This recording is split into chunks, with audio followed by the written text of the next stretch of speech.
our Toastmaster, fellow pursuers, and our very special guests. Mr. Timer, if I could have the green at 4 minutes, the yellow at 5, and the red at 6.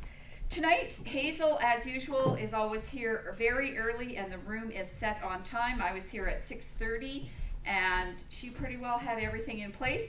And then Glenn threw her for a loop by saying he wanted the front because he was using a PowerPoint. But everything worked out. Thank you so much. Hazel, you're really starting to grow into this opportunity of being the Sergeant at Arms with your opening. Your opening is always to the theme. And this time you didn't phone me in advance to get some information, and you came up with a very nice intro of the chairman. Chairman Fern, she dealt with that first part really easy and then turned it over to our educational session. Kathy, with regards to your toast was to the theme and well done. Nice, short, sweet, clear. Please rise, charge your glasses. So it was all there. Glenn, I've seen this presentation 3 times, and you're getting better and better and working within the flexibility of the time. You know, sometimes you're given an hour and a half, sometimes an hour. Tonight you had to make it work in 40 minutes. I thought the information was useful for all, something that we could practice next week in a regular business meeting, but also take back to our other organizations and use it. It was clear, and I think next week I would encourage everybody to practice, to try some of those other things. I rise on a point of personal privilege. I'll have to make sure maybe you're the chairman next week. No. Our evaluators tonight. I thought both of our speech evaluators gave good suggestions for our speakers. They told them what they did well, but 1 or 2 things that they could think about to try in their next presentation. Glenn, I thought you had a clear, you had the opening body and conclusion, a nice concluding statement there. Jerry, good job. You showed what she did well and what Sandy could work on. So everything was there in both of those evaluations. And there was a big awe. I heard it. Table topics. Carol, great job. You took the time to explain what table topics was about. You had a good opening in regards to working with the theme. And I thought you picked topics that everybody could answer. Sometimes in table topics, I'm sitting there and going, oh, thank goodness I didn't get that question because I wouldn't know where to go with it.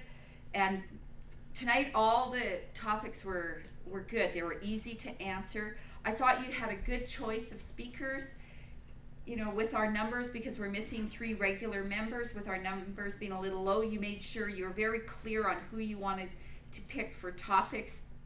I'm glad that you included the guest and that you talked to the guests ahead of time to see if they wanted to participate in table topics. And you had a good wrap-up. Please take the time to vote, and this is who our speakers were for the benefits of the guests in case they forgot. Our evaluator, I'm going to do a quick job. I wasn't taking a lot of notes in table topic to be the evaluator, but I thought all of our table topic speakers spoke to the topic. I believe they all had a clear opening body and conclusion, and even our guest had a salutation. So that was good to hear. A couple of you, David, your table topic is always very well-rounded. You always have all the elements there. You have the gestures. You include the eye contact with everybody. I thought with Dawn that your eye contact was mainly to the front. But then again, I wasn't paying attention because I didn't quite realize I was going to be the table topic evaluator. But from my perspective, you were focused mainly to the front on the table topic. We need to remember to try and include everybody with our eye contact, because that makes that personal connection that we think that we're part of the topic. So just think about things like that when you're asked to do a presentation. Bill, congratulations on getting up and doing a table topic. I think I waited 3 weeks before I agreed to do a table topic when I came out as a guest, so congratulations. Dawn, as our timer, good job, good report. When you weren't sure about what the times were, you had the courage to ask so that it could be clear, so you knew what time you wanted those timing lights on. David, good report. You were listening on the ahs, and you're still listening. I need to try and be very concise so that I don't win the chicken here at the club. Kathy as the quizmaster, nice questions. Something that we didn't need to be totally like engrossed by asking us a stat or something like that. The questions were good and easy, and I believe everybody answered your questions. Archie as our Toastmaster.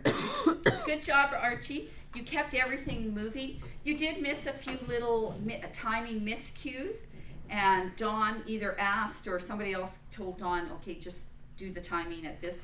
So that's just something, when we have an experienced Toastmaster, we tend to forget that we need to give out timing instructions, but it just makes sure everybody's on the same page, that I know at 5 minutes I'm going to get the green light, and that I need to start thinking, or especially when I get the yellow light, I need to start thinking about when I'm going to do my wrap up. I thought the meeting was good. We were missing a few of our members, but we worked with it and we handled everything well. I thought, my personal opinion was maybe the energy was just a little one step down. I'm not sure. I just felt maybe it's because I got a little bit of jet lag and I didn't get a lot of sleep and I had to work today, because I even felt like that at work, that I just wasn't quite myself. I need to bring my energy up. But I had a great time, and I returned control to our Toastmaster, Archie.